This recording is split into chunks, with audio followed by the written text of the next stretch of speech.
Assalamualaikum warahmatullahi wabarakatuh. Bismillahirrahmanirrahim. Alhamdulillahirabbil alamin wassalatu wassalamu ala asyrofil anbiya'i wal mursalin sayyidina maulana Muhammadin sallallahu alaihi wasallam wa ala alihi wa ashabihi ajmain amma ba'dah. Materi selanjutnya adalah tentang HAM, hak asasi manusia dan demokrasi dalam pandangan Islam. Materi ini adalah merupakan materi yang ke-10, ya, dalam artian bahwasanya ini adalah materi di kelompok yang ke-10, yaitu kelompok yang terakhir, tapi masih ada satu materi yang tersisa, yaitu adalah dakwah dalam Islam. Materi ini akan menjelaskan kaitannya dengan hak asasi manusia dan juga demokrasi dalam pandangan Islam. Kita tahu bahwasanya banyak beredar beberapa pandangan-pandangan sinis kaitannya dengan HAM, ya, dan juga kaitannya dengan demokrasi, terutama bagi para kelompok yang menginginkan konsep negaranya adalah konsep khilafah. Maka pasti mereka akan menentang bulat-bulat kaitannya dengan HAM dan juga demokrasi. Oleh karena itu, pada materi ini akan saya sampaikan beberapa hal yang kaitannya dengan HAM, hak asasi manusia, dan juga demokrasi. Apakah sejalan dengan Islam, ataukah memang memusuhi konsep-konsep Islam? Oleh karena itu, kita harus objektif dalam memahami wacana-wacana yang ada yang beredar kaitannya dengan HAM dan demokrasi. Kita lanjutkan materi tentang HAM. HAM atau hak asasi manusia adalah prinsip-prinsip moral atau norma-norma yang menggambarkan standar tertentu dari suatu perilaku manusia dan dilindungi secara teratur sebagai hak-hak hukum. Oleh karena itu, HAM bisa dikatakan sebagai sesuatu yang menjadi prinsip ketika memenuhi beberapa unsur. Pertama, hak itu adalah hak mutlak.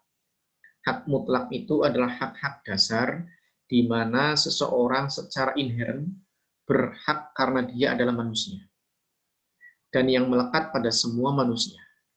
Terlepas dari dia itu bangsa yang lain, lokasinya berbeda, tempatnya berbeda, bahasanya berbeda, agamanya berbeda, asal-usul etnisnya juga berbeda, atau status lainnya. Dari perbedaan-perbedaan itu, karena dia manusia, maka memiliki hak yang sama, yang mutlak, yaitu sama-sama sebagai makhluk hidup, sama-sama sebagai ciptaan Allah, sama-sama sebagai manusia.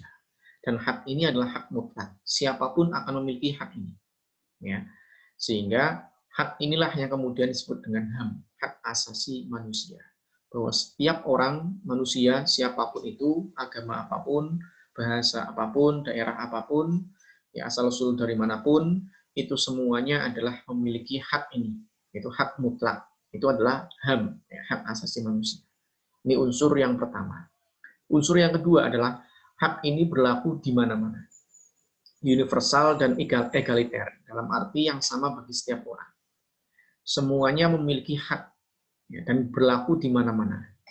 Ya, dimanapun, di Indonesia, di Amerika, di Arab Saudi, di Iran, di Irak, ya, di Turki, di Malaysia, dan lain sebagainya. Semuanya itu berlaku hak yang sama. Dan ini di mana-mana semuanya sama. Kemudian yang ketiga, hak ini, hak asasi manusia, itu membutuhkan empati dan membutuhkan aturan hukum dan memaksakan kewajiban pada seseorang untuk menghormati hak asasi manusia dari orang lain. Ketika hak ini dilanggar, kemudian didiskriminasi atau juga dilecehkan, maka hak orang yang hak dasarnya itu dilecehkan, maka akan membutuhkan empati dari orang lain. Kalau orang lain tidak berempati, maka berarti dia tidak mengenal hak asasi itu. Ya, sehingga ketika ada orang yang kemudian dizolimi, ya, orang yang kemudian dianiaya haknya, maka orang lain pasti akan merasa iba, akan berempati, dan membutuhkan aturan hukum untuk melindungi hak-hak itu. Ya, dan memaksakan untuk orang lain agar menghormati hak dasar dari orang lain tadi. Ini adalah pengertian HAM dan unsur-unsurnya. Beberapa contoh misalkan di dalam HAM dalam negara, ya, hak asasi manusia dalam negara dan dilanggar, diantaranya misalkan penindasan, merampas hak rakyat dengan sewenang-wenang, menghambat dan membatasi kebebasan pers, kemudian hukum diberlakukan tidak adil, manipulatif, dan membuat aturan sesuai dengan keinginan pribadi penguasa, tidak memandang rakyatnya, kemudian penegakan hukum juga terlalu keras ke bawah ke rakyat, tapi tumpul ke atas. Ini juga merupakan diantaranya beberapa pelanggaran-pelanggaran HAM di suatu negara, ya. Dan di masyarakat banyak tentunya. Kemudian ada beberapa macam-macam hak. Ada hak asasi pribadi. Hak asasi pribadi itu bersifat pribadi, sehingga dapat memberikan kebebasan, semisal untuk bergerak, bepergian, menyatakan pendapat, memiliki hak kebebasan untuk aktif dalam berorganisasi, dalam menjalankan perintah Tuhan. Ini hak asasi pribadi. Dan itu adalah merupakan mutlak miliknya pribadi seseorang. Sehingga pribadi seseorang memiliki hak yang kemudian harus dijadikan sebagai dasar bahwa orang itu memiliki hak dan orang lain tidak boleh mengganggu haknya. Kemudian ada hak asasi politik. Hak asasi politik ada dua, ya, hak berhak untuk memilih dan dipilih. Ya. Bagi orang yang memilih dan dipilih, silakan memiliki hak, ya, sebagai warga negara memiliki hak politik, yaitu dalam memilih dan dipilih sebagai seorang pemimpin. Kemudian hak asasi tentang hukum, yaitu memiliki kesamaan dalam sebuah hukuman dan pemerintahan. Berhak mendapatkan perilaku yang sama di dalam hukum dan juga di dalam pemerintahan. Tidak ada perbedaan antara kaya dan miskin, antara pejabat dan rakyat. Tidak ada, semuanya. Kalau di dalam hukum, kalau memang salah, terbukti salah, maka semuanya di mata hukum, semuanya sama. Ini adalah hak hukum, hak asasi hukum. Sehingga kalau misalkan ada hukum yang kemudian melanggar hak-hak asasi, maka tidak dibenarkan hukum tersebut. Kemudian ada hak asasi ekonomi. Hak asasi ekonomi ini berhubungan dengan perekonomian, di mana setiap orang berhak melakukan proses jual beli, berhak mengadakan sebuah perjanjian kontrak, berhak memiliki sesuatu dan pekerjaan yang layak. Ini adalah hak asasi ekonomi. Kemudian ada juga hak asasi peradilan, di mana diperlukan adanya tata cara pengadilan yang adil, yang sesuai dengan prosedur, di mana kita berhak memperoleh persamaan derajat di depan hukum. Kemudian hak asasi sosial budaya. Ini berhubungan dengan kondisi masyarakat di mana setiap manusia berhak untuk memilih dan menentukan pendidikannya nanti mau kemana. Dan berhak untuk memilih kemampuannya sesuai dengan bakat dan minatnya. Tidak kemudian dipaksakan untuk mengikuti ini, dan lain sebagainya. Tetapi harus sesuai dengan keinginan dan bakat minatnya. Sehingga inilah merupakan hak asasi setiap orang. Ini beberapa hal yang kaitannya dengan hak asasi. Di dalam rumusan Islam, hak asasi itu tertuang secara jelas untuk kepentingan manusia.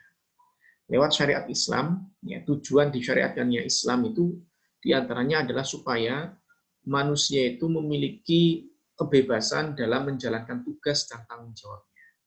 Karena ia juga memiliki hak dan juga memiliki kebebasan. Dan dasarnya adalah keadilan yang kemudian ditegakkan atas dasar persamaan atau egaliter tanpa pandang bulu. Yang pernah saya sampaikan bahwasanya Nabi ketika dilobi untuk supaya ada anak pejabat yang mencuri, kemudian minta Kanjeng Nabi untuk dispensasi dari Kanjeng Nabi supaya Kanjeng Nabi tidak menghukumnya ataupun menghukum tapi tidak dipotong tangannya.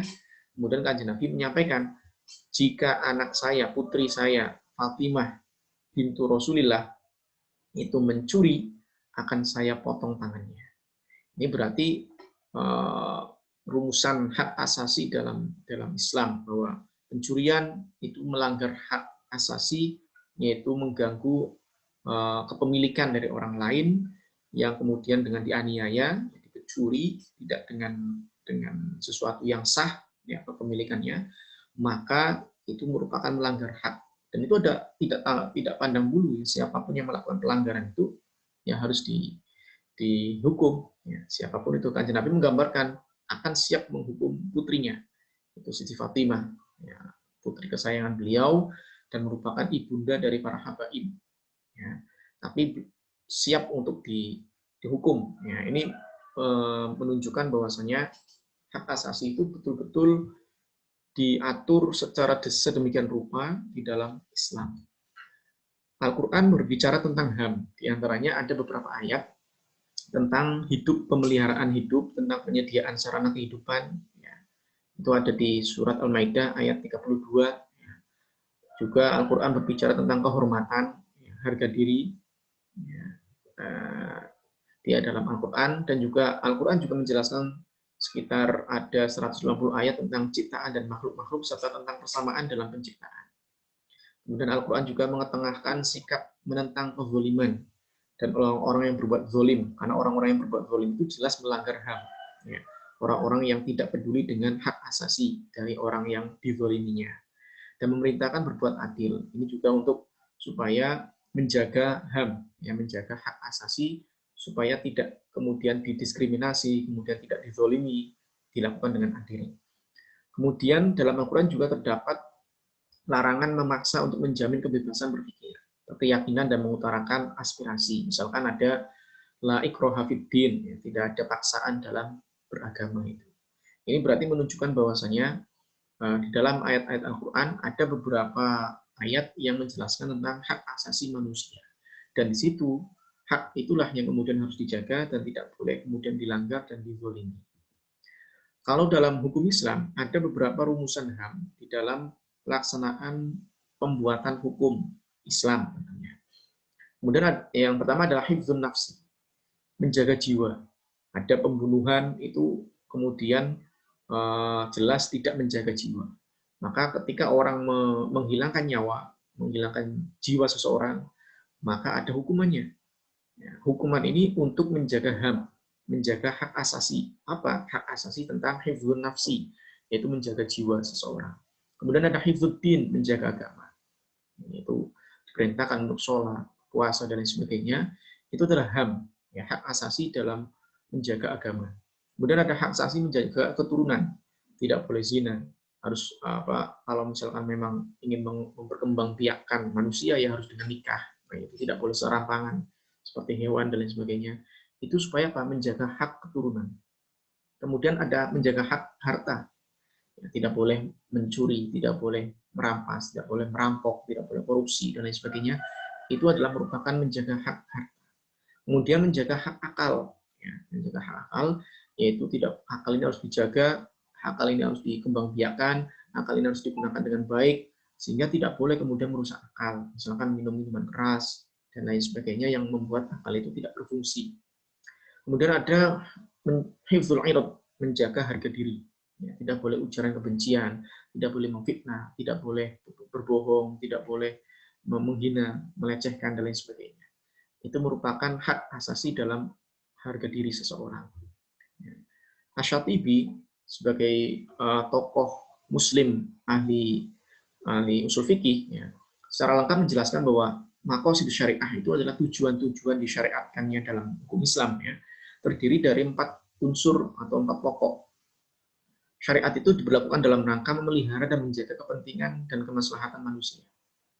Jadi adanya syariat Islam itu diberlakukan, kenapa? Untuk memelihara dan menjaga kepentingan dan kemaslahatan manusia. Sehingga adanya aturan, banyak sekali aturan-aturan Islam. Ya. Ada aturan yang kaitannya dengan ibadah mahdhoh atau ghairu mahdhoh. Itu semua tujuannya adalah untuk menjaga, memelihara kepentingan dan kemaslahatan manusia. Syariat diberlakukan untuk dipahami dan dihayati oleh manusia. Pembebanan hukum-hukum agama kepada manusia, rumusannya adalah setiap hukum yang kalau tidak dikuasa atau tidak mampu dilakukan oleh seorang mukallaf, maka hukum tersebut secara syar'i tidak bisa dibebankan kepadanya.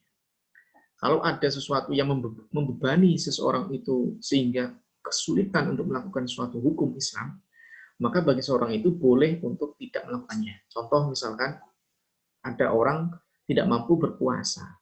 Ya, maka karena sakit, ya, karena apalah ya, yang kemudian dia tidak mampu untuk berpuasa, maka diperbolehkan dia tidak perlu berpuasa. Nah, tapi tentunya ada penggantinya ya, qadha. Ya, tetapi pada saat itu dia tidak diwajib ya, atau diperbolehkan untuk tidak berpuasa. Ini adalah diantaranya untuk kepentingan manusia. Kalau manusia merasa masyakoh, merasa kesulitan, merasa repot kaitannya dengan hal itu, repot yang tentunya repot banget ya, bukan repot-repotan ya, bukan repot yang dibikin-bikin. Maka ajaran Islam, aturan Islam, syariat Islam itu memberikan rukhsah, memberikan keringanan kepada orang yang dianggap sebagai pembebanan yang sangat sangat berat gitu.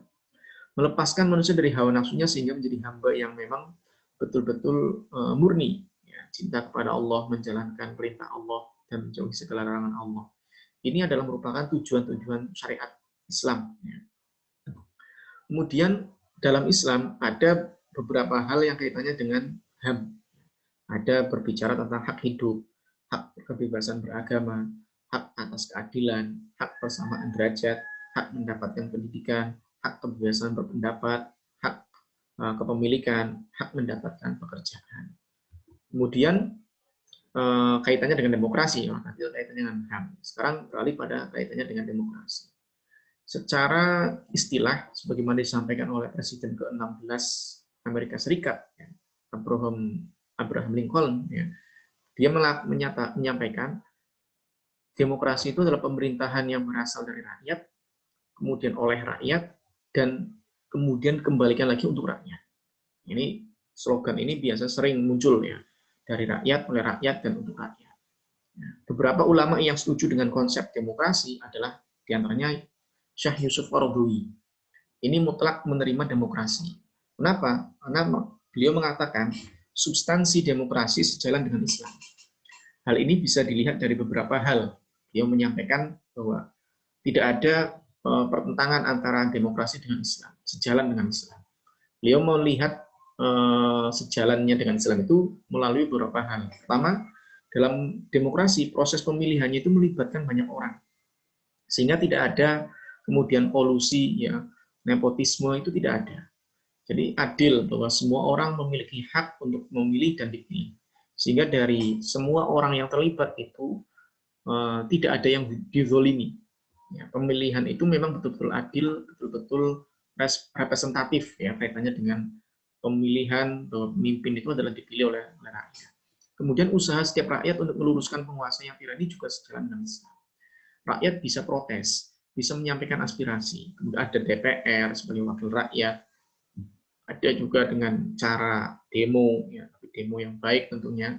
Itu diantaranya adalah aspirasi masyarakat kaitannya dengan ketika ada penguasa yang tidak sesuai dengan kehendak rakyat, ya, ada kebijakan yang tidak sesuai dengan rakyat, rakyat bisa kemudian meluruskan, rakyat bisa menyampaikan aspirasinya. Itu demokrasi sangat memandang hak rakyat, bahwasanya rakyat juga bisa berhak untuk kemudian menyampaikan pendapatnya. Beda dengan yang modelnya kerajaan ya. Kalau kerajaan itu rakyat tidak bisa protes terhadap keputusan raja dan lain sebagainya. Nah, kenapa? Karena memang raja itu otoriter ya.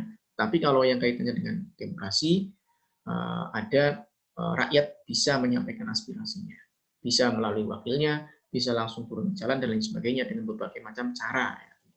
Tentunya cara-cara yang baik ya. Dan itu sejalan dengan Islam. Pemilihan umum termasuk jenis pemberian sanksi. Ya. Karena itu barang siapa yang tidak menggunakan hak pilihnya sehingga kandidat yang mestinya layak dipilih menjadi kalah dan suara mayoritas jatuh kepada kandidat yang sebenarnya tidak layak. Berarti tidak telah menyalahi perintah Allah untuk memberikan kesaksian pada saat dibutuhkan. Ini juga pemilihan kaitannya dengan golput, ya tidak memilih itu juga diberikan sanksi ya mestinya. Karena sehingga hak-hak orang yang mestinya dipilih oleh dia, ya hak dipilihnya itu karena tidak dipilih oleh orang lain, sehingga orang lain yang tidak memilihnya itu tentunya melanggar haknya dia, karena dia itu berhak untuk dipilih. Nah, kenapa orang yang lain tidak memilihnya? Ya tidak kemudian menyampaikan haknya. Ya walaupun memang pilihannya yang lain, tetapi kan bisa jadi kan kemungkinan besar dari golput itu ada suara yang kepada si A misalkan. Nah si A ini ternyata dizolimi oleh suara golput tadi. Atau juga malah dimenangkan oleh suara golput. Nah itu kan repot itu.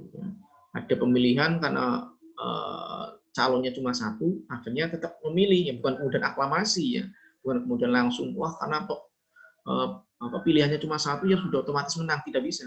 Ada suara yang kemudian golput. Nah, golput ini artinya bahwa itu ada suara. Itu kalau yang satu sih masih wajar. Kalau dua kemudian banyak golputnya, ini yang kemudian ada hak dipilihnya seseorang kemudian dilanggar.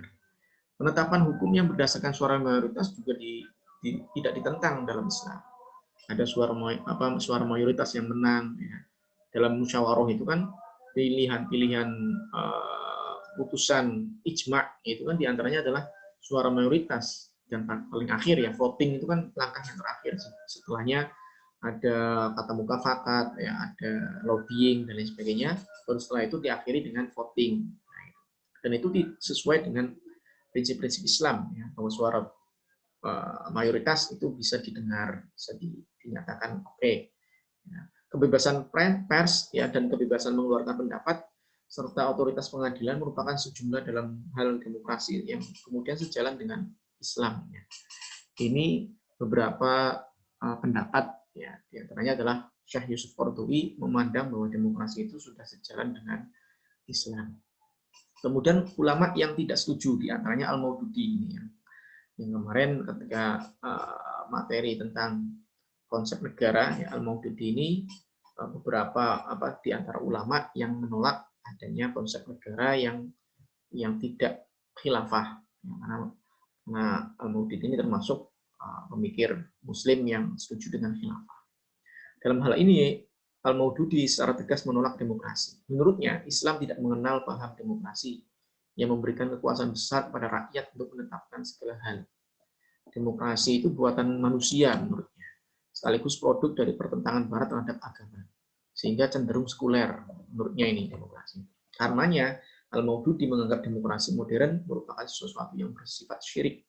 Nah, makanya HTI dan beberapa kelompok-kelompok Islam yang setuju dengan khilafah ini sangat mengagung-agungkan pendapatnya Al-Maududi ini, sehingga demokrasi itu adalah produk Barat dan itu sifatnya syirik, ya. Itu menentang agama, ya, sekuler dan lain sebagainya. Menurutnya Islam menganut paham teokrasi berdasarkan hukum Tuhan. Tentu saja bukan teokrasi yang terapkan di Barat pada abad pertengahan yang telah memberikan kekuasaan tak terbatas pada para pendeta. Ini pendapat dari Al-Maududi yang tidak setuju secara mutlak terhadap demokrasi. Ada juga yang kemudian setuju tapi dengan syarat. Di antaranya M. Iqbal ya, dari Pakistan mengatakan bahwa demokrasi modern itu menjadi kehilangan sisi spiritual sehingga jauh dari etika. Demokrasi merupakan kekuasaan dari rakyat, oleh rakyat, dan untuk rakyat, mengabaikan keberadaan agama. Parlemen sebagai salah satu simbol dari demokrasi dapat saja menetapkan hukum yang bertentangan dengan nilai-nilai agama kalau anggotanya menghendaki. Karenanya menurutnya Islam tidak dapat menerima model demokrasi Barat yang telah kehilangan basis moral. Jadi demokrasi ditolak oleh M. Iqbal bukan hanya karena demokrasinya saja, tapi praktek demokrasi yang berkembang di Barat ditolak mentah-mentah oleh Iqbal. Tetapi tidak kemudian demokrasi secara penuh ditolak oleh Iqbal. Kenapa? Karena Iqbal menetapkan sebuah syarat. Demokrasi yang kemudian dikatakan disetujui olehnya itu kalau demokrasi itu tauhid sebagai landasan asasi, kepatuhan kepada hukum, toleransi sesama agama, sesama warga, tidak dibatasi wilayah, ras, dan warna kulit, penafsiran hukum Tuhan melalui ijtihad.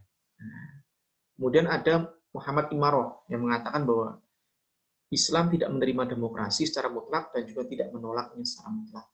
Ini beberapa ulama yang yang setuju demokrasi tapi dengan syarat-syarat tertentu. Kalau tidak memenuhi syarat-syarat tertentu itu, maka mereka jelas menolak kaitannya dengan demokrasi. Prinsip-prinsip demokrasi dalam Islam. Ada syuro, musyawarah, prinsip pengambilan keputusan yang secara eksplisit ditegaskan dalam Al-Quran. Musyawarah sangat diperlukan sebagai bahan pertimbangan dan tanggung jawab bersama di dalam setiap mengeluarkan sebuah keputusan. Ada diskusi, ada sharing pendapat, dan lain sebagainya.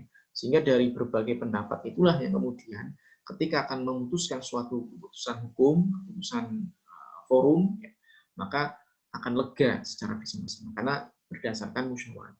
Kemudian al-adalah, prinsip demokrasi adalah al-adalah, keadilan. Artinya dalam menegakkan hukum, termasuk rekrutmen dalam berbagai jabatan pemerintahan harus dilakukan secara adil dan bijaksana. Tidak boleh kolusi dan nepotisme.